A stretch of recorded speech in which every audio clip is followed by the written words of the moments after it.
Welcome to the Tuesday, July 16th, 2019 edition of the Clemson Dubcast. Been a busy day today over at the Reeves Center, the football offices, Dabo Land, whatever you want to call it. Changed it up this year. The head man did. No more golf outing out at the reserve. Did our interviews over at the football offices, and then did the first or inaugural, I guess, Media Olympics. Nice little change up, if you ask me. Much more efficient than spending 4.5 or 5 hours out on the golf course. Much shorter day. And you're actually able to talk to more people with this format. So plenty of insight and nuggets, anecdotes. On TigerIllustrated.com, Paul Strelo was there accompanying me. Loads of stuff on the website right now.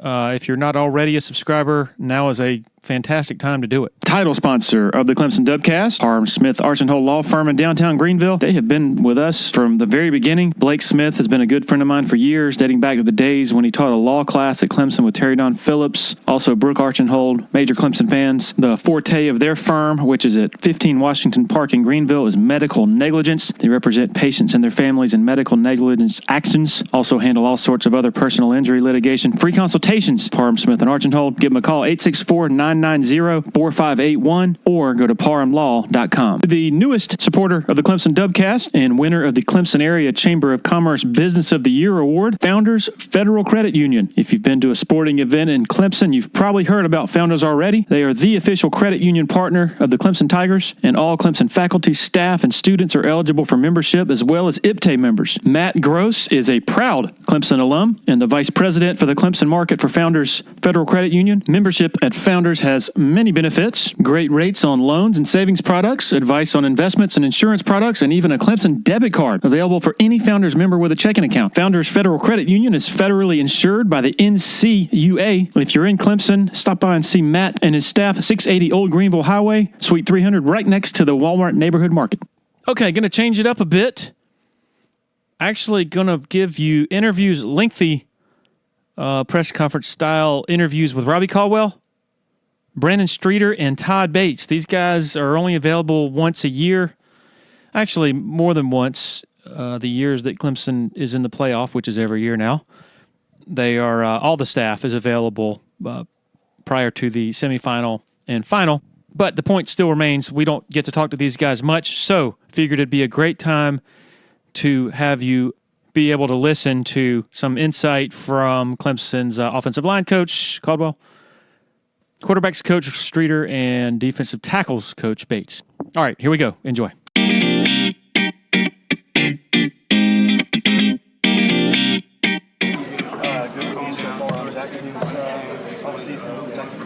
Yeah, he's been going good. He's lost weight, and he's still got a few pounds to go, but he's got a couple weeks to get there. So we got to set a little goal, and he's working towards it and conditioning well. Everything seems to be going pretty good. He seemed to be taking it, I guess, more seriously as maybe than he did, or I guess does it have the seriousness that you wanted? Well, he's always been very serious about football. He's very intelligent, knows what to do, plays two positions, just configuring his body. Just can't compete at that level at the weight he came in here at, and he's realized that and found that out. So, sometimes they have to see it for themselves, so that's the way it is sometimes. Yeah, we have to be under 340.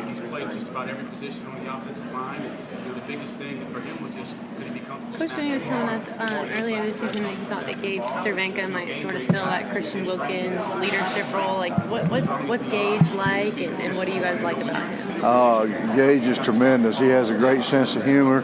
Keeps everything light. Pretty good at mocking me. So, but he's a very serious football player. obviously strongest guy on the team. I mean, that's pretty much hands down. Can run. He can do all the things. You know, his only shortcomings is the lack of offensive opportunities. He's played defense all his life, but he's going to be. I look for him to be the main cog this year in the wheel. So, how much of his wrestling background does that strength come from? Well, I love wrestlers. That good balance on the feet. You know, that's just been my experience over all my years that usually wrestlers are really good with their hands and feet, and so that's always great input. You know, John Simpson was a really good wrestler. Will Putnam, really good wrestler. So all those things we look to see. How many offensive linemen, percentage-wise, do you think that come through the wrestling? Lord, I wouldn't know how to begin to answer that.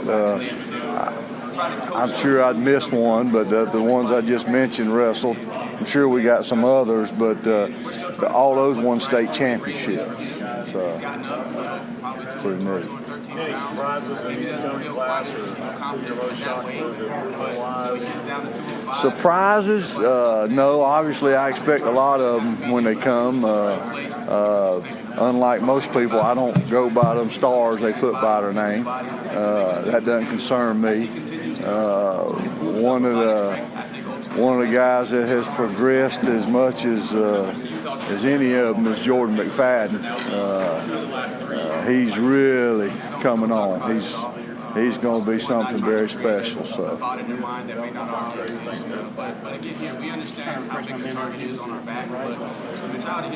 Yeah, he redshirted, so he's a little bit.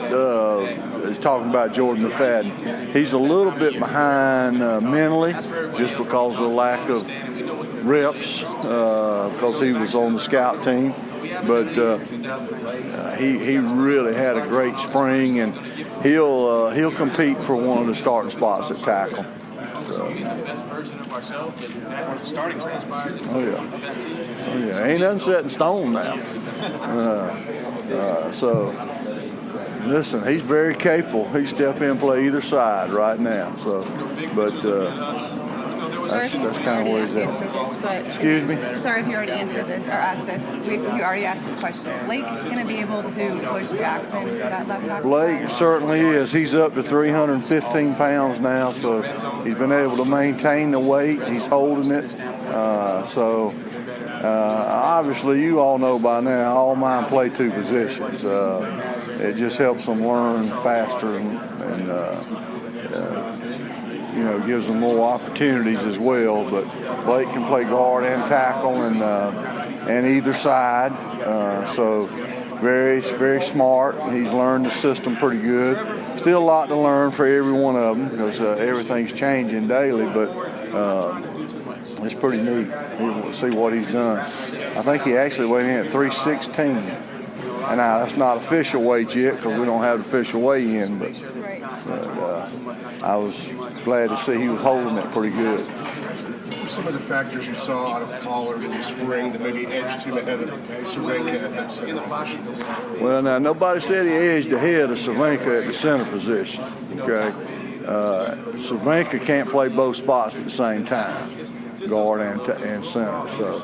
But Sean has played all three spots, and he's just so smart. He knows what to do probably as well as anybody out there, if not better. And he wanted that challenge of playing center, so then that helped us give a little more stability there, a little more bulk at guard, because Gage is 325 pounds, so. That's the thing. So we're versatile there. Gage can move over center. Sean can move at guard, and then we also have Cade Stewart that can play both positions. So he's really having a great summer. He's maintained his weight and gone up. He's over 300 pounds and pretty consistent. Is this line one of the more flexible you've had? Probably so. That's a good question. If you sit down and look at each individual one, Some of them I've never asked to play 2 positions, even though they could. All these have done it in practice or in a game. Let me go right down the line. Tremaine's played both sides in a game. Gage played center and guard. Sean's played all 3. John Simpson's played tackle and guard. Jackson's played tackle and guard, all, in the process. I haven't moved Jordan around too much, just to let him get his feet on the ground mentally. And Blake's played both positions in a game. So and we're a little more diverse there, I guess you'd say. Do you move these guys around because they have the abilities to do so, or do you do that with an eye on injuries are going to happen? Obviously, you're going to need to replace guys here and there in the future. That obviously gives you some more options. I think it's a combination of both. We like athletic guys that have that capability, but injuries always occur. Like I explained to them in the recruiting process a lot of times, had you rather be second team tackle or starting guard? It's just some guys are adamant when they come in, I want to play this position. Well, okay, you could get pigeonholed there too if you're not careful. What are you going to do if you want to go on to the next level one day? They don't ride along, but about 7 of them. Everybody's got to play a couple of positions. So, but I think it also helps them learn the responsibilities of everybody and gel together a little bit. Knock on wood, that was one thing last year. We didn't turn many people loose. And if we might get beat, but if you account for them, you don't have many tackles for a loss. That's why we were in the top 5 in the country, I think. I'm not a statistic man. I'm a W&L man. Where's Chandler Reeves fit in to this offensive line? Chandler Reeves, we moved him in the guard. He does a little better with his hand on the ground, but he's going to continue to do both. Standing up has been a little bit of change for him. He played a lot out of 4-point stance in high school, so that's been it's like you trying to learn a new language. It's a little bit different. So I think that's been fun for him. I see a smile on his face and a little more fun at practice. And, I think he's enjoying it, so he tells me, and I'm enjoying what I see the progress he's making. What's the next step for Will Putnam? Will Putnam, the verdict's still out. Hasn't been here really long enough. He's played guard while he was here. I don't doubt that he could probably play a little bit at tackle. It's just it's such a learning curve. They don't realize how much they have to know. It's not about you just block him. There's so many things that enter into it. Next to the quarterback, they probably have to learn more than anybody, or maybe more than him. I don't know. But every time a man moves 6 inches, that changes our footwork, and whether you can handle that or not. And then some people, in the crowd, a little different. So our spring game, biggest crowd some of them ever been in front of. So those are the thought process. And it's kind of hilarious sometimes as you watch people, what they think and say, just because this one said that or that one said this. It all starts over. Philosophy-wise, old Georgia Tech used to have the line splits like this. Mike Leach has line splits like that. Where do you stand on how big your line splits are? Are you kind of in the middle? Tighter? Well, yeah, kind of in the middle. The hard part is when you adjust on every play. Well, people recognize what you're doing, what's going on. So there's a lot of factors that enter into it. Ours is based on how quick we are. If we're faster at this position, I always tell them, hey, you better know what your partner's capable of. Because if he can't cover that gap, then you better tighten down. Because we're all in it together. So we have pretty standard. We usually go about 2 foot across the board. Who do you think some of your fastest offensive linemen are? Oh, that's a great question. I think maybe Gage might have ran the fastest. Then I think it's Tremaine. I'm not really certain, but they, Coach Batson times them, and for me, it's more about what can he do in this confined area. Because, you know, if we're going to get in a foot race to win the game, we're going to recruit different type people, you know. But we're more in a bullying match, but we got to have quickness. And so, but that's a good question. I think Gage is probably, well, I don't know. See, we haven't timed Mason, and Mason Trotter can really run. We got several. They're all pretty fast for offensive linemen, put it that way. Aside from the obvious experience, what's some of the intangibles, the biggest things you're going to miss about the first year and 4 years without having Mitch Hyatt anchoring? Well, I'm going to tell you, you get awful spoiled. Mitch Hyatt, I didn't have to worry. You know, he was on the best player most of the time. Never was a concern. Because I knew what you were going to get from him every play. And, you know, it was such a joy. He never said a word. If he asked a question, you knew he had something that he wanted to get answered because, you know, he was very attentive, knew what was going on, learned, very competitive, you know, loved to compete. So that's a great question. It's going to be different. And then, you know, we've been spoiled with just like we had Jay Guillermo now, Justin Falcinelli, missing him. He got pretty consistent. Nobody even knew of him. And but the reason they didn't, you know, we asked him to move to a position he'd never done. And he took to it and was really good at it. So it's going to be fun. It's going to be fun trying to place that continuity, replace it. So hope we can. When you have that conversation with Jackson, I'm talking about his position, replacing Mitch. What do you tell Jackson? What do you need out of him this year? Well, I think you got it a little bit wrong. You're saying his position. No, it ain't his position. It's up for competition. You know, right now he's the lead dog at it, but we got another young man named Jordan McFadden, and we got a young man named Tremaine Ankrum that could easily flip over there. We got a lot of versatility. So, but yes, we don't talk about what others have done.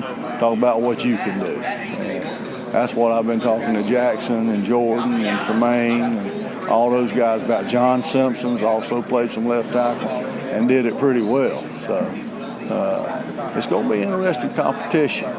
That's one thing I like about Coach Sweeney. It ain't nothing set in stone. We start all over. You got to earn your keep. From a big picture standpoint, obviously Cade's a local boy. How do you see him fit into the offense this year? I think he's going to have a major role. Cade can play all three positions as well. He's played tackle in the spring, right or left, guard, right or left, center.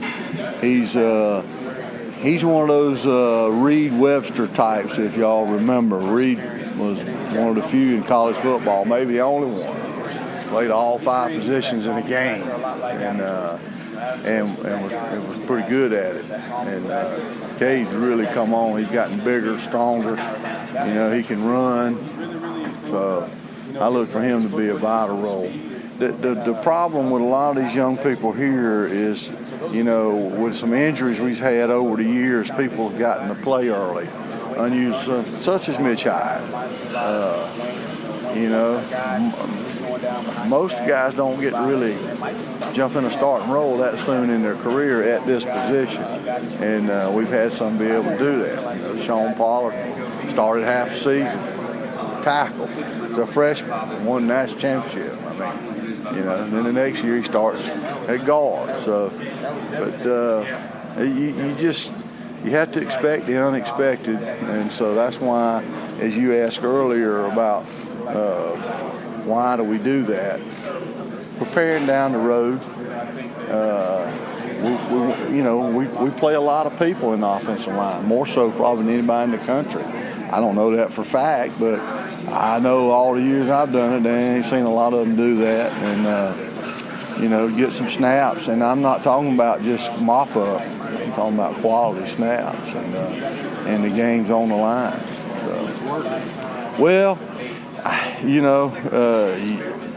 I tell you, injuries are going to occur, and you just hope they're not very serious, and maybe they only miss a week or two or whatever, or you hope no one gets hurt, but that's the inevitable. Something's going to happen. I mean, we've had people hurt on the moped or bicycle or whatever. It's kind of crazy. Robbie, you have trained so many people at different positions. Is that making it less of an adjustment not to have Mitch out there for so many years because you guys have done so much in getting everybody ready? Help me with the question again now. I said, is it hard? Is it less of an adjustment not having Mitch in the lineup because you played so many people and gotten them? Well, yes and no. Like I said, I was spoiled. Mitch Hyatt, I mean, you don't find many like that just come in and I mean, he was kind of forced into the role and just took to it, and the pressure didn't bother him, the crowds didn't bother him, and not many people adjust that quickly, and there's so much knowledge he has to have. He has to make calls and do things, and but that's part of the reason I do train so many guys. I mean, one thing I love about Jackson, he is very, very smart. He loves football as far as the little old inner secrets of it. He's pretty good, so in that regard. So we can do some things that maybe we couldn't have the first year. Jackson's obviously a bigger guy than Mitch. At least with us, he was a little bit more bubbly and outgoing. Is he kind of a completely different guy, both on and off the field, than Mitch was, or are there some similarities? Oh yeah, he's completely different in the fact that Jackson's very outgoing, fun-loving. He talks. He's very philosophical. He's got an opinion on everything, and Mitch just never said a word. He just let them talk, and then he backed his up. So I'm hoping great things, for all of them. But you got to understand, I love them all the same. They all a little different, but they all pretty special in my eyes. My first concern is them being a great young man and getting their college degree. All the principles that Coach Sweeney has, and then football. You hope you can add that to it, and they're good at that as well. Most of them are hard workers. Coach Batson has liked the way they have led in the weight room. We got 4 seniors in there, and so that helps. It gives a little more stability. They've been there, so they know what it takes. And that's what the younger guys have to learn. If they'll just listen, these guys have been there, and that's a common thing everywhere. Is Jackson a lot more physically gifted, even aside from just a pure size, than Mitch was, just as far as natural? Well, yeah, he's a gifted athlete. He's just not as quick and fast, and that's why the weight we're trying to trim that down. And if we can get his quickness, but compete now, he loves that. He loves competition. He ain't afraid of none of them. So, and I like it. He's got some arrogance about him. I like that. I mean, he thinks he can whip anybody, and and that's good. So, do what now? Better than before? I don't know. I'm pretty hard to beat Mitch Hyatt now, but we hope to. That's our goal. But that's what we hope. I won't answer that till the competition gets going. You spoke a little bit about Mitch Hyatt earlier. What were some of the main things you spoke to him about as far as what he really needed to work on the most in the offseason to try to get into the rotation? Jordan is just knowledge. Like I say, he didn't get all that last year. He was on the scout team. So, he got the beginning, and then he didn't come in early in the summer, in January, which is certainly not required, but he was on the basketball team, won a couple state championships, so which I like. I like athleticism, but Jordan can. I don't know, that was a good question. Somebody asked a while ago, who's the fastest lineman? It might be him. Strong, can move anybody, got all the tools. He's going to be very special now, I'm telling you. You know, it's funny, most guys would kill to have 4 basically starters back when you look at it, but you lost the one guy. It's almost as if that's what a lot of the chatter's been. How do you replace Hyatt? And I know Carmen's very capable, but I mean, what's your thought on that? We're going to be fine there. We're going to be fine. I'm just talking about when you say replace a guy, you're talking about his value in the room, his leadership, all those things. That's hard to replace when a guy's been in that spot for 4 years. Do we have people capable of doing that? Absolutely. Absolutely. I mean, that's our job, is to recruit guys better than you. Because how else are you going to get better? So, listen, Jackson and like I say, John Simpson, he moved out there. He shows he can do it. Jordan, Tremaine, I could easily put him over there and one play right, because Tremaine has really come on. He had a great spring, and he's played well for us, so we're pretty good. Let me ask you a question about in training camp. You're trying to progress every day. Because you're getting one day closer to when you got open. Do you kind of have I know you guys have a very ritual routine, but do you also, in your mind, having done this before, have a mental schedule of, by week 1, I better see guys taking the exact step in the right? I mean, do you kind of, as you progress through training camp, do you kind of have that internal clock that tells you how better prepared your guys are each day, each week leading up to the game? Yeah, I think every coach has a little of that. It's a tough road here because what we see defensively. We see so much movement, so much different fronts, stunts. So sometimes it's slow in teaching the guys the fundamentals, all right? So it takes a little longer. So sometimes that clock will get off a little bit, and that's okay. But when we go out there today, we may see the odd even bear. Tomorrow we may see whatever twist stunt. And so now, is teach them to do this today, and then tomorrow you got to counter and teach them to do this. So, getting back and forth. So getting enough work on it over time. But the answer to your question is yes. And but it's nothing set in stone. Do the meetings become more intense? Does more of a sense of urgency happen in your position room as the days go on? Oh yeah, the time we have, because a lot of your coaching now is done on tape. One reason is you guys have made it. I mean, all this stuff they learn by that. I didn't learn that way. I learned by doing it, calling it on the board. I learning to watch. They watch things on video. I mean, you show them that, they get it. So it's just different. You have to change with the times. Pretty good. Congrats on that. Putting together an offensive line and starting group, how much do you balance having the most talented skilled guys versus how well do these guys work together, sort of know each other's tendencies? Well, that's a great question. You got a little bit of both. Sometimes the best player may not get to play as much just because of knowledge. He doesn't know. He doesn't make the calls. He doesn't communicate. So all those things come into play.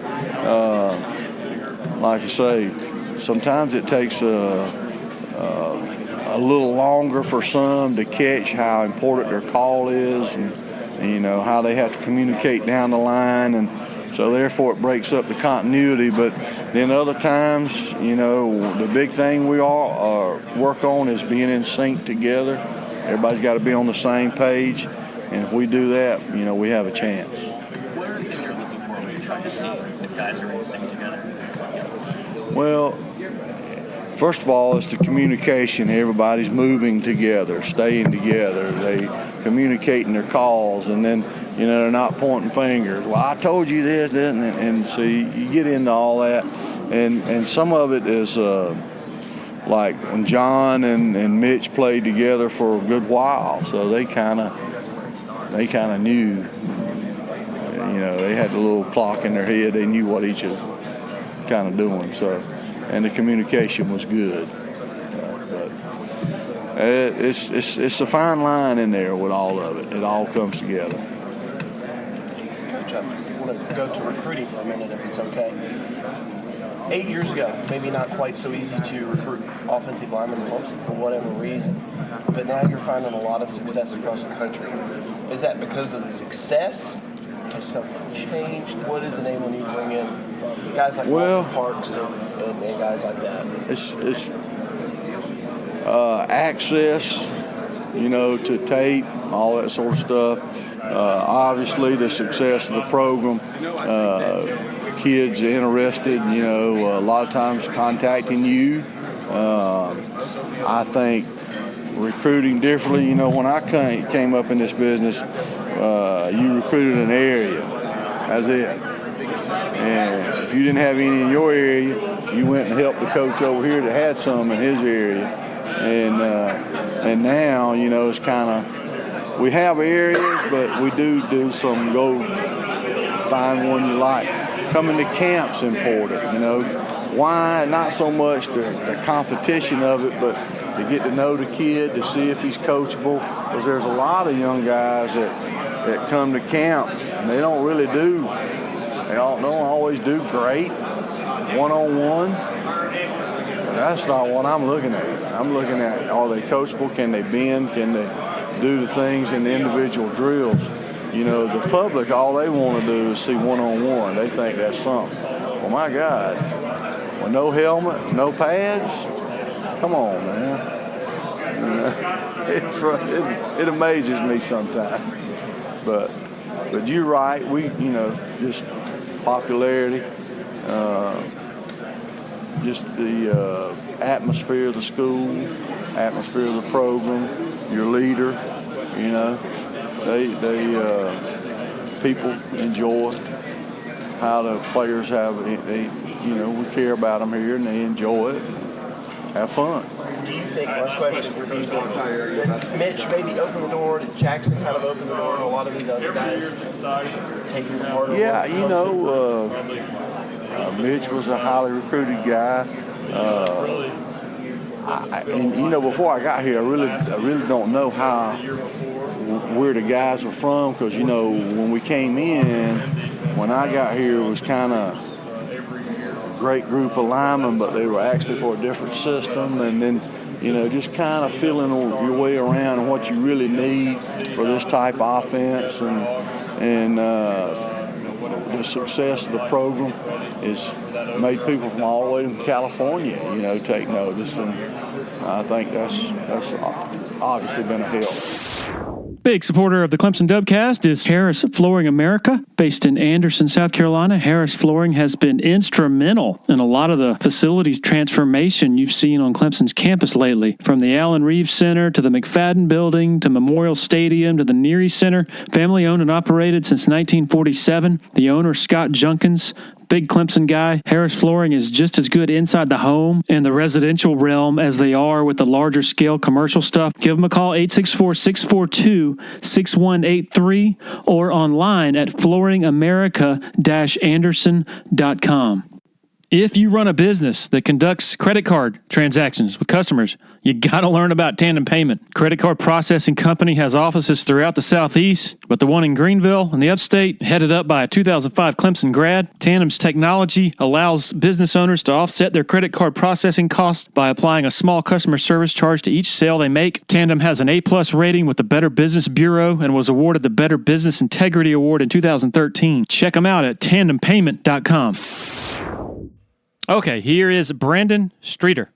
How's everybody doing? All right. If that's any better, I'd be Brandon Streeter. All right. Yep. So how is progress with the guy labeled as the very best in the country? You know, he's doing really good. You know, you have, after the season, you know, you have to obviously address the fact that, hey, what do we need to improve here? And the number one thing that we've talked about since that time is he's coming into the 2019 season in a totally different light. Last year coming into the season, people knew about him because of his recruitment and his high profile status in the recruiting realms, but nobody saw him play in the collegiate level. So, and then wasn't a starter. So, and then he proved himself as the season went on, and now it's a situation where the expectations are so high. So, my theme for him is just continue to be who you are. Don't change. Keep it simple. That's one thing that we went through in the spring. I've had this before where guys that have mastered an offense and have learned the offense and really understand it sometimes try to do too much, and he tried to do too much the first part of spring. He tried to look at too many things, and then he was still doing some really good stuff, but that was something that he needed to improve on is, hey, let's continue to keep it simple and trust the system. And so, he did that for that second half of spring and did a great job. And, we always talk about leadership, and leadership is something that's so important to every team. And he's a guy that needs to take it to the next step. Now he's in control of this offense. He is the starter, obviously, and so he's a guy that needs to grab the bull by the horns and be that leader and take it to another level. And that's what I encourage all my quarterbacks to do. They're the next year, they got to do something different. And then managing situations is something that we talked about. There's a lot of situations that happened last year that he did a great job of managing, but there's a few times where he could have managed it better and just being ready for those situations when they come about. That was something as well. And then fundamentally, footwork in the pocket can be more consistent. Sometimes he would drift, to the left or to the right and really didn't need to. And so just continuing to be very, very consistent with his footwork in the pocket. Is that footwork to be better so he can get away from the potential sack, or be better to set for a quick release? More of staying in the pocket, staying in that pocket so that he can set and make those throws down the field. Those tackles have a tough job, to keep that integrity of the pocket. And Trevor just needs to do a great job of making sure he stays inside those pocket areas. And for the most part, he did a great job of that. But there were some times where he would drift into the area where the tackle was, and he can always improve on that. Were you surprised that a guy who seems like a very laid-back, calm, and mature demeanor, always pressing a little bit on his spring? Did that surprise you? Not necessarily, because I knew this has happened to guys that I've coached in the past, guys that have mastered it, and they just want to do too much. That's all. And then you got the expectations, and you want to go prove to everybody that you're the best out there, and so he has those expectations. But he does. You mentioned it. I mean, the poise that he has is incredible. For him to be in the situations that he's been in at a young age and to maintain that poise is very difficult to do.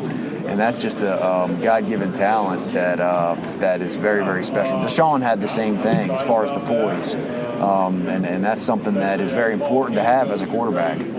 Talking about poise, how fortunate have you guys been to have Trevor come in behind Deshaun? It seems like you have no two better guys to handle kind of the off-the-field attention, the superstardom they both gain. How fortunate have you guys been that seem to have the demeanor to handle that? Well, very fortunate. I mean, we talk about it all the time. As a quarterback here, you are the face of the program, and that's not just being on the field. That's being off the field. And obviously Deshaun did an excellent job of that, of doing what he's supposed to do off the field. No issues there, and just being a team guy. And there's no doubt that Trevor noticed that whenever Deshaun was here. So it helps in recruiting. I mean, it helps in the fact that, you get to go sell that to the recruits out there. And Trevor's done the same thing. He's done a great job of not just being a team guy on the field, but off the field as well. Everybody on this team respects him a ton and trusts him, and are really, he's got a lot of friends, obviously, on the team in a lot of different position groups. Seeing something live versus on tape is different. How much fun was it when you came back and watched the tape of the national championship game? And was there one play, two plays that you kind of smiled to yourself, or got another coach was like, look at this? Yeah. it really was a couple weeks after the game that I finally got to sit down and watch the whole version and especially the TV copy, you know. It was really neat. It was neat to just think about all the plays that were called and think about the explosiveness that we had against Alabama and young guys making big plays. You know, everybody talks about the one play that Trevor threw to Justin on the corner route and the one-arm catch, and what an incredible catch that was for Justin. But just to watch those guys complement each other, whether it be in the run game or the pass game, was just so impressive. And then for me, the neatest thing was to watch the last drive of the game. I mean, just being able to take 10 minutes off the clock. Longest drive, we all know, longest drive in Clemson history, and to do it against a defense like that, it was just an awesome feeling. And I think every one of those plays was a run play, and it just shows our guys finishing and then finishing down there on the 6 or 5 yard line and running the clock out. So that was a really cool drive to watch, and to see the excitement on the sidelines and from the coaches and from the players. Now that you've had a full spring with Tyson, you kind of know what you're working with, what's the trajectory? Well, I'm very pleased with Tyson. You know, like a lot of freshmen when they come in the spring, they have to try to learn the offense on their own before we start spring practice, because we're not allowed to meet with them until spring ball starts. So he was swimming a lot this spring, trying to keep his head above water and just try to learn the offense as fast as possible, which is typical. But his improvement from day 1 of spring to day 15 was drastic. And that was very exciting for me to watch. You know, we knew he has the talent to do it. Athletically, very good athlete, fast, elusive, and then he just became more and more confident throughout the spring, which that's what happens. You know, in the beginning of spring, he was throwing the ball all over the place. You know, very inaccurate. And then whenever a guy learns the offense and becomes more and more confident with it and gets more and more experience, he calms down and can throw the ball a lot better. And that's what he did in the spring. So, and then like I said, the spring game, I was impressed with his poise factor. You know, he didn't play in front of more than 500 people before. And so we went into the spring game and played in front of whatever it was, 60,000 people. And so I was very pleased. And he has a bright future. I mean, he just like all the quarterbacks, as far as just take one day at a time, and things will happen how they're supposed to happen if you just control what you can control and focus on being the best Tyson you can be. And that's what I continue to tell him. And he's gained 20 pounds since he's been here. So he's 220. Matter of fact, I think he was 222 when I looked at the chart yesterday. So he's working, and he's going to be ready. So I'm just excited about his progress. How do you avoid the you break it almost down into segments? I know that everything institutionally is organized for every minute meeting, practice, there's value and everything. But the players with the line, you've got to be able to see progress. You're going to be looking at it. You kind of have an overall view that you take, because every day that goes by is one day closer. Sure. Well, it starts in the quarterback room. It starts with our goals that we set. You know, we set goals for preseason. We set goals throughout the year, but one of our times is just the preseason camp. So all of August, you know, let's set goals. Each guy writes down their goals, and we talk about them all the time. And you kind of just said it. I want to see progress. I want to see guys really reaching for those goals. And we talk about the grind. You talk about embracing the grind and not counting the days, but making the days count. You know, things like that. And then I really believe that preseason camp is not all just for football. It's for a group or a segment or a whole team to just really unify and come together. And so we talk about a lot of things in our quarterback meetings, and it's not just always about football. It's about getting to know each other.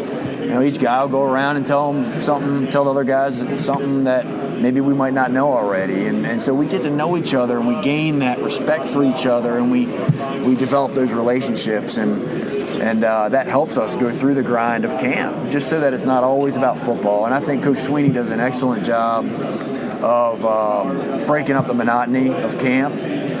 We take a trip to the reserve and we go, just take a break here and there. He gives us a weekend off during preseason, which we did last year for the first time, which is awesome. I mean, it's awesome. These guys get to go refuel and kind of take a step back and take a deep breath and then just get ready for the season. So all those things kind of combined, I think, help our guys get through the grind and get prepared for it. Brandon, is it difficult to find things for Trevor to get better at, or are there still some things that he needs to do to be the player he can be? As a coach, it's never hard to find more things to get better at. He's done so many good things. He's been obviously incredible for his first year as a freshman. But you can always find things to get better at. And, for Trevor, I think it starts with, managing the game, being able to manage the game in all the different situations. And he did a good job of that for the most part last year, but there's always room for improvement in that area. We already talked about leadership, being able to take it to the next level. He needs to take another step and really grab the bull by the horns and take control of this team and take control of this offense. And that's just by finding more opportunities to be a leader, whether it's on the field or off the field. And then I think another big thing for him is not overthinking stuff. Whenever you master an offense, which he's done, sometimes you try to do too much. And I think it's very important for him to keep it simple. That doesn't mean you don't continue to learn and continue to grow and continue to see the big picture, but it's so important for him to not overthink and keep it simple and trust the system that we have in place, because we all know the weapons that we have around him. And so he just needs to continue to stay consistent with that. Does it help having a guy like Trevor who is so even-keeled? He wasn't going to show up at spring practice in a limo or something like that and say, I ride. Yes, Does it help to have a young man like that? Yeah, absolutely. I think it was very impressive on how he handled himself a year ago, last spring, and just how he was a high-profile recruit. Everybody knew about him. But all he did was stayed quiet for the most part and went to work. And he earned the respect of his teammates through his hard work. And I think the relationship that he built with the other quarterbacks in the room was special. He never stepped on any toes. He and Kelly had a great relationship and still do. And that says a lot. That says a lot about a young man. And these players see it, the coaches see it, and he gains a lot of respect for that. So it's very comforting as a coach to have a guy like that has that type of personality and understands that he's a team guy and he has to earn it just like anybody else. And that didn't change this spring after the national championship. Not at all. He just went back to work and continued to be a leader on the team. That's what he did. Quarterback gurus per se are influential in the way you go about your business? There's been several guys. I would start off, I don't know if he'd be a quarterback guru, but my dad that was a coach 39 years at Gettysburg College, and but just as a coach and a mentor, he's probably top of the list, a guy that I've learned from and got to watch at a young age and just learned so many things on how to coach and how to influence young people, and that's been obviously special. The guy that recruited me here, Clyde Christensen, who's now with the Tampa Bay Buccaneers, has always been a mentor of mine. He recruited me, and he was my coach for a year here, and I always talk to him about different things that go on, whether it be here on our team or just as far as quarterback play. He's one of the best out there and even a better person, so he's always been a mentor of mine as well. What was it like talking to Clyde about how he's working with Peyton and stuff?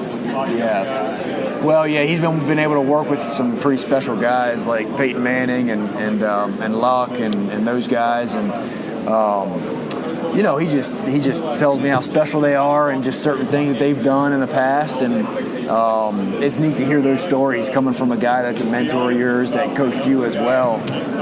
So I've been able to take those stories and kind of relay them to my guys too, because they love to hear about them. And I know Trevor loves Peyton Manning, so there's a connection there. What do you make of the wide receivers group that Trevor gets to work with? Oh man, he's lucky. He's lucky. He's a guy. I mean, it's an easy sell in the recruiting piece to sell that. Hey, you got some weapons around you, and all we have to do in our quarterback room is make the right decision and just get in the vicinity of those guys, and they're going to make a play and make you look good. And so Trevor, I think it's very comforting for Trevor. I mean, you have an opportunity to go out there and look to the left and look to the right and start smiling, because you know what you have out there. You know you got guys that have been in the grind with you before, and guys that are willing to go sacrifice their bodies and make a play and do it for you. So we got some special guys out there, and it's definitely a big weapon for us. You mentioned Trevor's relationship with Kelly. Have you talked to Kelly at all, and what do you expect from him this year at Mizzou? Yeah, we've talked periodically. I talked a little bit with him last night, but mostly on text. And he seems to be doing good. He seems to be doing well. He's excited about the new opportunity for him, and I'm excited for him too. I'm excited. I'm anxious to see how he does, and I'm very optimistic that he's going to do a great job. I know he's going to be one of their top leaders on the team for sure. Do you ever take time to reflect on the situation you came into, not just the overall team success and the national championships, but you get Deshaun, now you get Trevor, and obviously you get some other good ones here, some other good ones this way, it looks like. Yeah, I mean, I'm very blessed, and I have to remind myself of that on a weekly basis. That this is not the norm. You don't normally come in 5 years ago and get to coach a guy like Deshaun Watson for my first 2 years here, and be able to be around a guy like that with great character and off the field awesome, and just very humble. That's kind of been a big word I think that I've been blessed with guys in my room. They've all been humble. They've been very, very coachable. They've been always eager to find something better to get better at, and so been very blessed with having him and having Kelly and having Trevor and Chase and all my guys. I mean, they've been very, very coachable, and so to have that talent and to have guys behind that talent that have great hearts and character, it's been special. Is humility a trait you can identify in the recruiting process, or is it something you don't really know until they get on campus? You definitely can sense it in a prospect, because you're around that coach that's coaching him.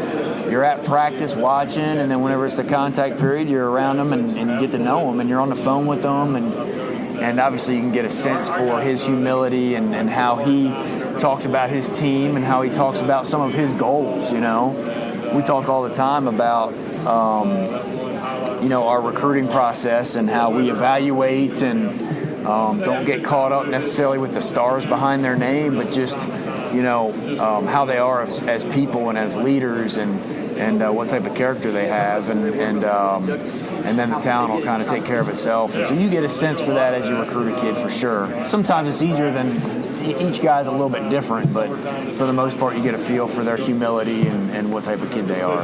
How do you manage the quarterback room when you have what we would think is a clear front runner for the starting position? How do you keep everybody else motivated? Well, I think it starts with making sure that they begin with things that they can control. These guys have goals that are set for each individual, and I think it's important for them to make sure that they become the best version of who they are. So one thing I told Kelly Bryant, I told Trevor Lawrence as they became the starters, that hey, don't try to be Deshaun Watson. Just be who you are and be the best version of who you are. And I think that creates a focus and a motivating factor of, hey, I can only control myself and my actions. Now let me go be the best version of myself. Because you can't always predict the future. You never know what's going to happen. There's so many stories in college football and professional football where you never knew that this guy was going to emerge as a starter, or you never knew where this guy came from, and so you can't predict those things. But when you're in a culture like we're in, and you have other things other than just football to hang your hat on, and you got other big reasons to be here at Clemson, then I think it's also a big motivator for them. Is that really where you start in the recruiting process, is more the man as opposed to the athletic skills? Obviously, they got to have that. They do, but yes, you talk about the culture, you talk about what Clemson has to offer, and you talk about things not just football-wise, because football kind of takes care of itself, and everybody knows how successful we've been. You just watching us the last handful of years, the success has been obvious for guys. So we have the opportunity to talk about the other things kind of behind the scenes that are, to be honest, more important. And when we get kids to realize that and they come here on campus, they see it as well. You guys win a national championship. All of y'all are back on the coaching staff. Alabama loses. They've got 7 coaches to replace. What is it about the spot at Clemson that there hasn't been coaching turnover in a place like Alabama that's had similar success? Well, I'll just speak on Clemson. I mean, I think it starts with our head coach. Coach Sweeney's created a culture, just like I was talking about in the recruiting process on why we can sell the culture, not just for our players but for our coaches. The culture here is unbelievable, and Coach Sweeney has done an unbelievable job of creating that culture for us coaches. We always talk about family atmosphere, but we're in a bubble here. We're in a very healthy bubble that is fun to be in. And as a coach that played here, and my wife went to school here, it's also another motivating factor for me to be very thankful and be very excited about being a part of this. And all our coaches, I believe, feel that and know that it is special, and you don't get this everywhere. And I think that we have realized that there's so much success on the field but also off the field, and it allows us to grow as coaches off the field as well. And that's very important to us, and so that's why I think you see guys stay here for a long time. I mean, as a guy who has now coached Deshaun Watson and Trevor Lawrence and been a part of recruiting some of the best classes that in the country, shouldn't some school be backing up a Brinks truck for you at this point? and I mean, is it a matter of you guys all know might as well wait for the perfect offer because anything less is going to be.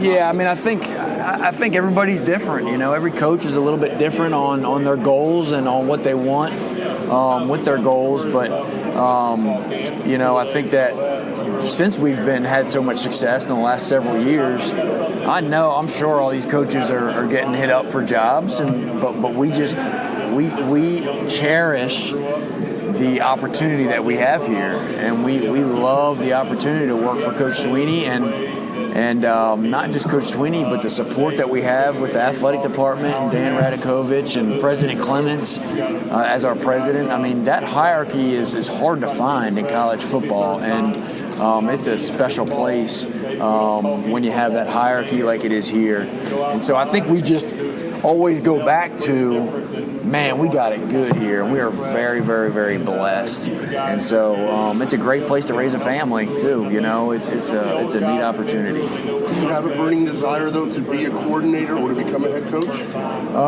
Absolutely. I mean, there's always those goals that you have. And I've been a coordinator before for 6 years and had a great experience doing that. So that's definitely one of my goals at some point in my career. And then obviously a goal is to be a head coach as well.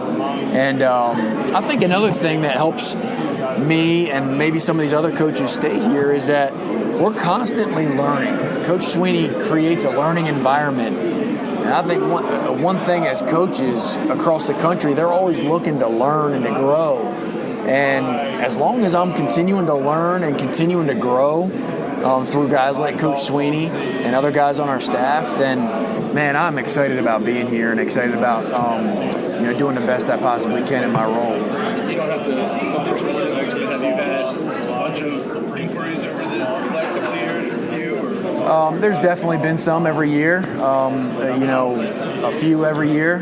There's been opportunities, but like I said, it's hard to leave a place like this. I mean, it's just it's a great learning environment for us and a great place to raise a family.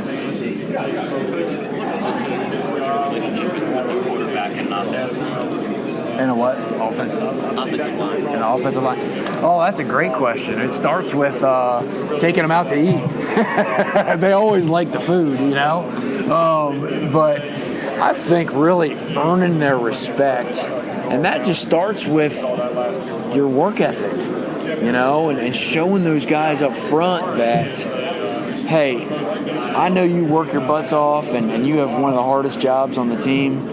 But I'm going to work my tail off as well, and being able to show that in the weight room and strength and conditioning and off the field, and then just really finding ways to show them respect for what they do and how unselfish they are, and love them up as much as possible, and talk about them in the media, and then, like I said, it always comes back to food. It always comes back to food. Is just finding ways to feed those guys, but developing a genuine relationship with those guys is very, very important, because they're the protection for you. So that's important. And I really believe since I've been here, the quarterbacks have done a great job of that, of encouraging those guys and supporting those guys and showing those guys love. Got here to now, maybe in terms of interest level, or just getting guys on campus?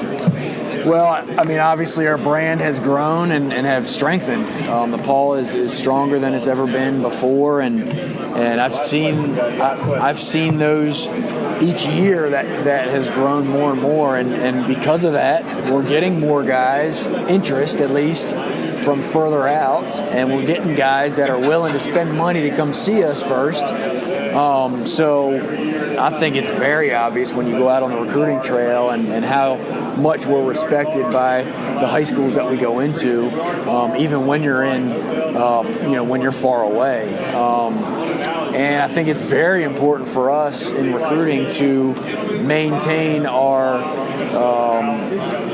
priority being our region, being our region in the Southeast, and then going from there and making sure if it is a kid that's outside of our region, that they fit our culture and they fit what we're about here at Clemson. There's obviously speculation all the time about Dabo's going to leave and go to Alabama or that kind of stuff. But if he does stay here for another 10, 15 years, what can this program look like if he decides to stay here? Well, I mean, he's just done an incredible job, obviously, since he's been here, and I have no reason to think that he's going anywhere anytime soon, and I think that's obvious with the contract that he has and with how involved he is in this community, and I think it could be amazing what he can do here is to maintain and the consistency that we've had, and I know you would see that.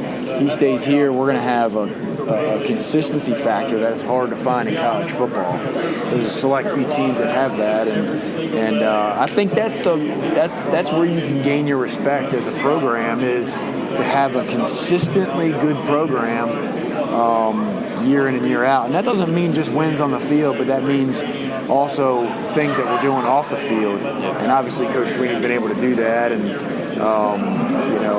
for him to stay here and be able to do that for the next 10 years, you'll see that consistency, which is hard to come by. Numbers-wise, for this recruiting class, about how many are going to take? We don't know an exact number. I mean, that can always fluctuate, but it could range anywhere from the 18 to 22 range. But that changes on a daily basis. I guess you're pretty happy with how this class is coming. We are.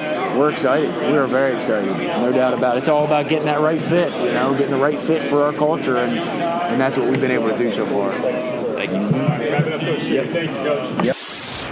Quick word about Uptown Realty LLC, headed up by Patrick Enzer. former sports writer who decided to get into the real estate game. Uptown Realty, locally owned and operated out of Sumter, but they serve the Eastern Midlands and PD area with the buying and selling of homes, commercial properties, and land. They also offer affordable new housing in the mid 130,000s from a local custom builder. Patrick is the sole owner and broker in charge. Grew up in Anderson, going to Clemson games, been in Sumter for 15 years. Loyal Tiger Illustrated subscriber, loyal Dubcast listener. Website is uptownrealtysc.com. Over the 10 or so months we've been doing the Dubcast, we've developed a great relationship with the folks over at the Abernathy Boutique Hotel. In addition to being a great meeting spot for our interviews we conduct with local personalities, it's also a fantastic place to stay. The Abernathy is rolling out a loyalty savings program for 2019. After your third stay, you'll automatically be rewarded with an exclusive offer. It can be applied to future reservations for the remainder of the year. 15% off rooms, 15% off food and beverage at Taps Bar and Cafe. Learn more at theabernathy.com. Okay, now we have defensive tackles coach Todd Bates. I tell you what, man, it's been fun. It's been fun. I mean, it's been a challenge, like having the two guys who were projected starters out for the spring, but it was a blessing in disguise. Got a lot of young guys work, and big part of recruiting is development, and they got to develop. You don't develop without reps, and they got an abundance of those in the spring. Todd, I'm sure you've been asked about this, but Niles and Jordan, how are they? Oh man, they're progressing well, right on track. Good to have them back working and running and lifting and doing football drills, and they've been leading, man. The thing, the blessing in disguise for those guys, with their not being able to physically do the reps and practice in the spring, was they had to, take a step back and only be vocal, because neither one of them were vocal naturally. So they got a chance to sit back and really focus on the things that I'm teaching, and because it comes a time like the summer whenever we can't, be around as much as coaches, and you got to depend on your leadership to make sure that the drill's being ran right out there on the field. So that was the blessing in disguise, man. They've done a great job with that, and they really stepped up during the spring even. I can tell you, I never saw Jordan or Niles up here without one or two of those guys under a wing, and just showing them the way. They know what it takes. Niles been in there and played, significant reps. Jordan played a little bit last year, and before he got hurt early on, and then came back late. So it was great to have those guys in that room to, help teach those guys and lead those guys. Was Jordan maybe slower to get back just by the nature of his knee? You talking about during the season? No, I'm sorry. Just as far as cleared for. He's been working just fine, man. He's been putting in the work and just doing those things that it takes. That's all you can do, is what you can do. Control what you can, and that's what he's done. Coach, we talked about GONE earlier. You had an acronym for it. What does the letter G stand for? GONE, grand. Grand? Yes, sir. Okay. So GONE is grand opportunity, new experience, and that's what it is for all these young guys. And because you want to talk about the guys that are gone, man, we'll miss those guys that are gone. So my acronym for GONE was grand opportunity, new experience. So this young group, man, they gotta get opportunity to gain experience so they can turn potential into credentials and really get to work. And they've been focused and locked in on it. I'm looking forward to coaching this group. If you're not a talkative guy, can you kind of absorb some of what Christian, Dexter, and even the other two guys up front brought to the table? Does that kind of maybe rub off on them to go, hey, here's how they did it, but I can force myself to become more of a leader? Well, I think you have to walk in your own two shoes and use your true gifts. So it was great for those guys to be behind, two of the better ones to ever do it here at Clemson, Christian and Dexter, and to learn from those guys and to see, because kids listen with their eyes, man. They got to watch them and see what they've done. And I just think that's gonna pay dividends down the road. But you definitely gotta, stick to your strengths. It's not and you got to step outside your comfort zone as well. And I think both of those guys have done a great job of that. Through the last 3 national championships, how do you feel your guys about pressure down the expectations? Well, pressure doesn't exist when there's preparation present. So that's what I talk about, man, is you prepare for it, man. All the outside people, let them feel the pressure. We're just going to prepare and take it one day at a time, and even break it down even smaller than that, one play at a time. And that's all we can do is control what we can control. And you eliminate the pressure, especially on a young group.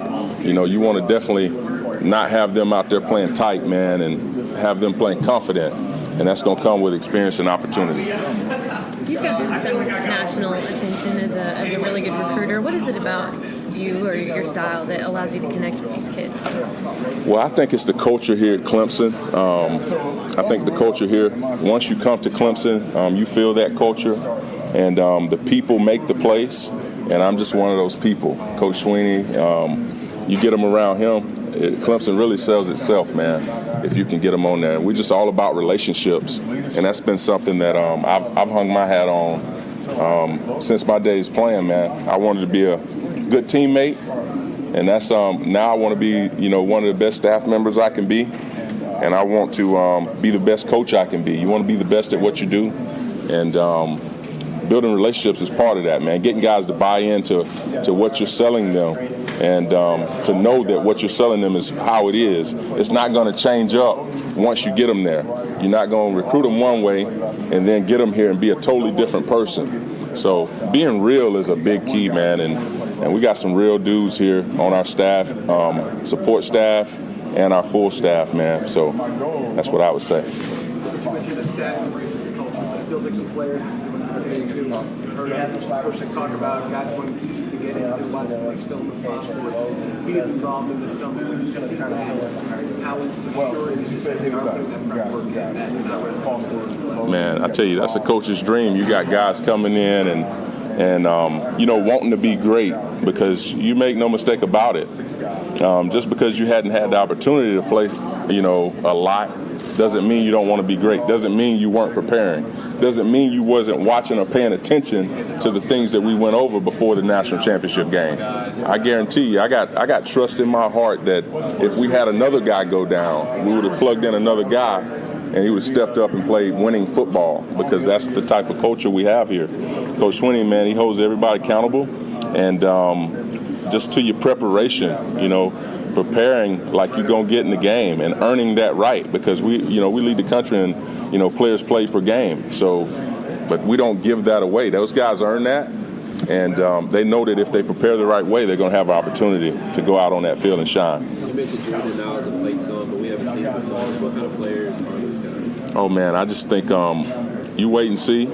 I love everything that they bring to the table. They're not just run stoppers. They're not just pass rushers. They're complete defensive linemen. They're going to be able to play first through third down and anything else that's demanded of them after that. So they're guys that can be in the game in long yardage situations, short yardage situations, and they got a pretty good handle on the game. And they're both still learning and getting better. Neither one of them knows it all, and they want to come to work and want to be coached. So I think that's great. I'm looking forward to it, to this challenge with them. Todd, how do you grow when they were out this season? Oh man, they grew leaps and bounds. You just look at it from day 1 to day 15 at the spring game. Guys executing our plays, understanding why we do what we do, not just knowing what to do. So that's been a big key, man, in our execution over the years. Guys really understand what we're trying to get accomplished, and we're getting those guys, you know, stepping in that right direction to where they understand the why. Todd, you've been through a bunch of camps as a player and a coach. You know players hit that wall. It's a grind. How is an assistant coach, knowing that the overall program has a very organized plan, but during camp, I mean, how do you keep it fresh for your guys? How do you kind of have that internal clock where you're seeing week to week and the guys improving like you used to? Yes, I mean, I think that's your job as a coach, man, to know that, number one, that wall does exist, especially for young players. They're going to hit a wall, and you got to coach them through that wall and help, and not only try to get them to run through it or climb over it and get over it. You got to be right there with them, and having been through it, use your experience that you had from the past, man, and that's what I plan to do. It's a lot of things that you know, you got to be patient as well and be a teacher. You know, you're not just you got to be a teacher of the game. So that's how you get through that. So in the position room, as camp goes on, do things get more intense? As in, you know what? I looked at the film from yesterday's practice. I didn't see this. I mean, or do you kind of just try to keep that kind of cool, even demeanor? Man, you got to be you, and that's got to be consistent on a day-to-day basis to get the, you know, maximum performance out of your guys. Any inconsistency and you stunt the growth of your players. So whatever you are, whoever you are, be you, and whatever that looks like, so that they can get used to that. And that's who I've been. I'm more of a I'm going to coach you hard. I'm going to be right there. I'm going to talk to you and teach you. But I'm also, you know, going to demand it out of you when you're not getting it done. And I'm going to show you examples of guys who are getting it done. And we grade every day. So we make sure they understand, man, that every rep matters. And we got to get better. Tyler Davis, what impressed you the most about him this spring? What do you I tell you what, his mindset coming in, just the way he went to work and rolled up his sleeves and just grinded, man. And you know, even the work that he put in even before getting here. You know, we sent install sheets out, and he knew most of the plays before he even got here. So that's a tribute to him and the work that he put in outside of it.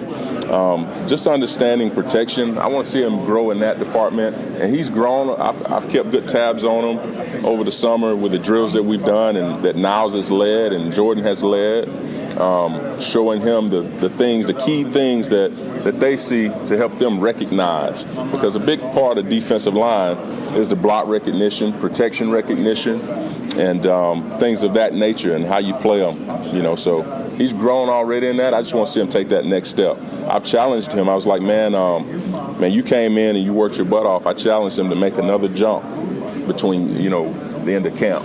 Obviously, he has a big opportunity to make an impact right away. What are your expectations for this freshman season? Man, I tell you, I just want to see him max out his potential. I want to see him be the best that he can be, and I want to see him, you know, grow into if whatever that role looks like for him. You know, be it a backup or a starter, whatever it is, whatever he earns, he understands that the best player is going to play. The whole groups know that. They know that the best player is going to play. So I want to see him just be his best, man, and get better every week. Todd, the guy that you got gifted last year, Xavier Kelly, drops down into your group. He's got a lot of weight, over 300-pound threshold now. Mm-hmm. What do you see for Xavier Kelly coming up this year? He's a big guy now. Too many people are talking about. Has a lot of athleticism and a lot of potential in that group. He does, man. He has a lot. He's really worked hard. It's been really good to see him attack, because that's where he's had to grow. You know, at the point of attack, and you can do that, you know, one of two ways: putting on the mass that you need and getting stronger in the weight room. He's done both over the summer. He's done everything that I asked of him. Now he just needs to have a great camp. So, I mean, he's got an opportunity right there in front of him that he's got to reach out and grab and hold on to with both hands and really want it. And he can really help us. So I'm looking forward to him, you know, seizing the moment on his opportunity. Can you walk us through the first time you ever met Coach Sweeney and how you getting on this staff sort of came to be? Oh, man. First time that I met Coach Sweeney was actually in 2007, okay? I was at Talladega High School, my first coaching job. And one of my teammates had passed away to a rare form of cancer, and Coach Sweeney was speaking at the funeral. So I stuck around after the funeral. Victor Ellis is the teammate. He played with me at Alabama. He was a starting Sam. I was a backup Sam linebacker coming in, and he's the first one to put his arms around me as a young freshman. And he reminded me, believe it or not, of Christian Wilkins. He had a smile that lit up the room, and Coach Sweeney actually recruited him. And Coach Sweeney was gone by the time I got to Alabama as a player. And he spoke at that funeral. I stuck around and shook his hand, me and my wife, and that was my first time meeting him. Okay. And then, you know, 6 months later, I get a job at Oxford High School, and around that same time, I think he was named as the interim head coach.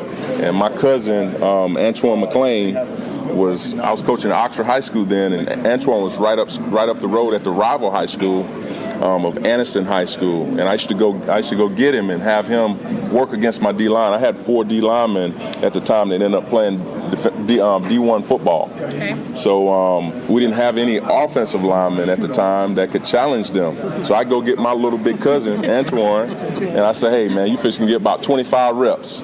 I said, and I put him through Pass Pro. And Coach Swinney came by the school and was recruiting one day. And I just remember stepping out of the weight room and telling him, I said, hey, man, and this is before he got announced as the interim. I said, man, one day you're going to be, head coach. Don't forget a brother. And I was just joking with him then. And I'm talking about, I don't know exactly how much time passed, but he was named the interim coach. And then he kept a speaking engagement, which was right there in Oxford, Alabama, at the Pigskin Roundup, which highlighted all the all-stars in the area of football. And he spoke at that. I went to it, of course, and I recorded it. My wife worked at it was playing on the local TV stations there. My wife recorded it, and I put his story into poetry. And I named it No Excuses. Because if you look at his life and you see where he came from and all the things that he's been able to accomplish, that should be an inspiration to everybody, man, that if you really want something, you really got a dream deep down inside of you, and you go after it with everything in you, you can achieve it. And, of course, I stayed after that and shook his hand after he spoke. But my wife designed the poem that I wrote, and she mailed it to him. And he got it, and it's still in his office to this day. And he invited me to come up and work his camp. And I worked camp from there, and you never know, man, who's watching you or the opportunity that you're going to have. So that's why you make sure we tell our players every play is important. Everything matters. I just think that looking back on my story and my journey, that's a living testament of that.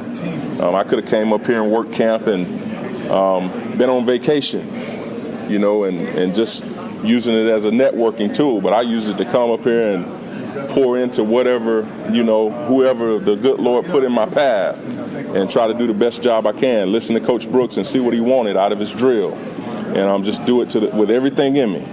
And that ended up paying off. Coach Brooks told him that I was one of the best ones here coaching D-line, and the rest is history. Coach Brooks retires after the national championship game. And I can't tell y'all who I was cheering for that game. I was at Jacksonville State, and 2 weeks later after that game, Clemson came out victorious that game, man, and I get the call from Coach Swinney, and the rest is history, man. But I tell you what, it's a lot more that goes into it that I won't get into, but it's a blessing, and I don't take it for granted, man. This is a great place, and the culture Coach Swinney's built, it's just great to be a part of, man, and to try to further it and take it, even to another level, man.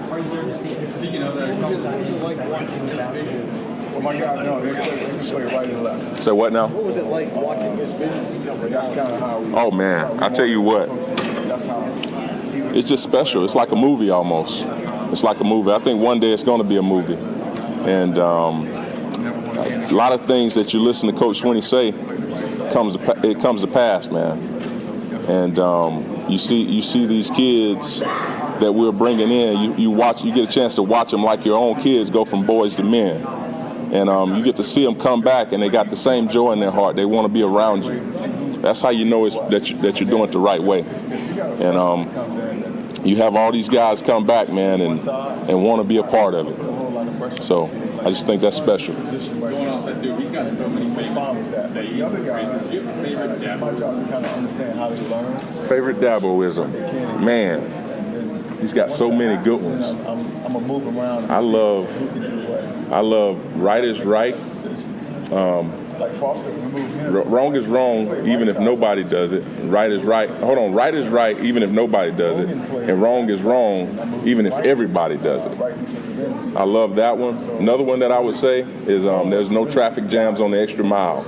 That one always gets me going. Like when I think about every day I have a to-do list that I want to get done on my own plate, and I get started with it pretty early. And when I get down to that last task, I always kind of end up adding an extra one of saying, what 2 things can I do extra because I think of that quote. And That's what he does, man. He inspires you to be better. I told somebody one time, like they asked me in one sentence, tell me, who would you say Coach Swinney is? I would say that he's like a special occasion. He brings people together. And he's always pouring into everybody, not just the players, and teaching. He's always teaching you. So, recruiting is one thing, but development is a whole nother thing. And our guys leave here as full-grown men.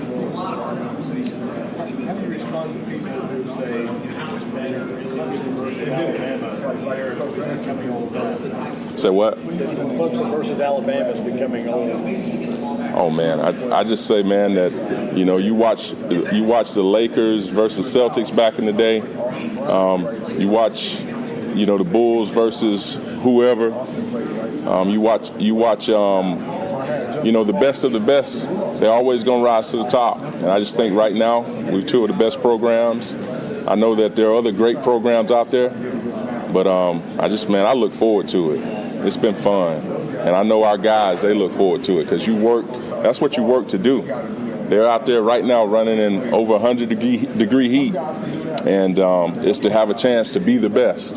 And a lot of times, man, to be the best, you got to play the other team that's also wanting to be the best. And that's just been Alabama and Clemson over the last few years. You're looking forward to seeing how to take on. Oh, man, just looking to get him. He's done a great job of just getting, engulfed in our culture here and getting used to, and acclimated to the things that, freshmen have to do as far as going to a college course and classes and managing a workload of a student athlete. So I'm looking forward to just seeing him do all that, and he's done a great job so far. And he's been plugged into our playbook. And you just seeing where he's at, I'm looking forward to seeing where he's at and evaluating to see if he can help us this year. Oh man, he's a really good player. He's such a unique kid. He'll light up this room if he walked through here right now, and just be respectful and has a lot of like Christian Wilkins type of personality in him, as far as being a playful, gentle giant. And I just look forward to, polishing up his game and just teaching him how to better use that. He's going to be just fine, though. I look forward to working with him. Yep. Oh, man. I started writing back really as a sophomore in high school, but I never kept up with it back then. My wife, who I met at my first day on campus at Alabama, she started to keep up with it. When she saw, I was writing my freshman year, but I didn't keep up with anything. I would write and get the thought out of my head, and I'd play basketball in the room with the thought. And she started keeping up with the stuff. She'd uncrinkle it up and put it in a binder.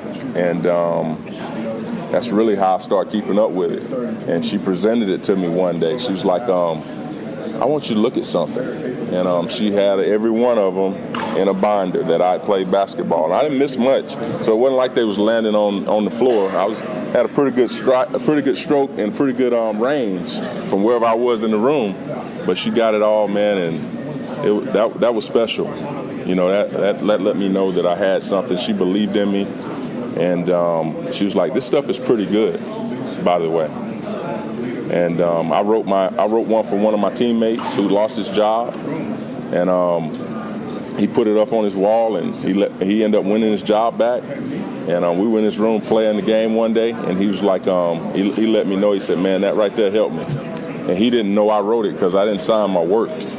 So I was like, "You did?" And he's like, "Okay." And I told him years later that I wrote that for him. So. Dad said that you guys are having twins. Like, what do you expect your football season to look Oh like? man, it's we're kind of down the home stretch now. We got a doctor's appointment next Wednesday, and anytime between next Wednesday and August 3rd, we could be a family of 6. So I've got a bag packed in my truck. here at work so I can leave here if I need to. I got one packed at home, got the kids packed, got family on call, so they can take care of the other 2 kids while we're at the hospital. So I'm just, I tell you what, it's going to be fun. You know, they're going to be football babies right here to kick off the season. And my kids are excited. Angel, my oldest daughter, she is just ecstatic and really looking forward to taking her role as a big sister to a whole nother level.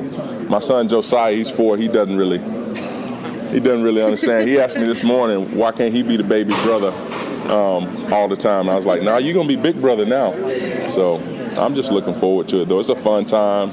And having the environment here and the family atmosphere that we have, we got, and this is without my twins, and we got some other babies on our staff that are going to be, due during the season. But we got kids from 1 to 18 to 73 of them. So it's always little ones running around here.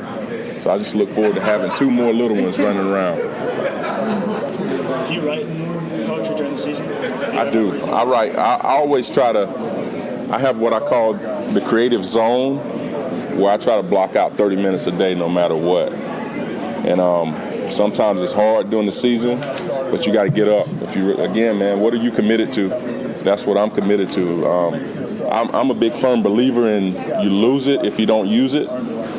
And I'm all the time, and it may not be a poem. It may be an acronym. It may be a story, some form of motivation. And I use it all with my players. And so I'm all the time trying to cook up new ways to motivate and inspire them.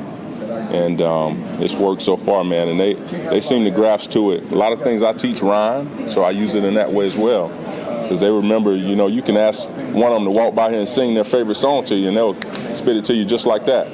Then you ask them a playbook or you ask them something in school, and they don't know it because it doesn't rhyme. So a lot of times that's what I do, man. It's a big teaching deal that I use. I was not. I was a business major. Yep. I've heard that before. I've heard that a time or 2. Thank you so much. No problem. All right. So. All right. Hope you enjoyed that little change up. Get some insight into the program from 3 seldom heard coaches of the 2-time in the last 3 years national championship winning program. Thanks to them for sharing their time and insight. Thanks to our generous and loyal sponsors of the Dubcast. And most of all, thanks all of you for making this a part of your listening routine. We'll be back next week as usual. Everybody have a wonderful rest of the week. Take care.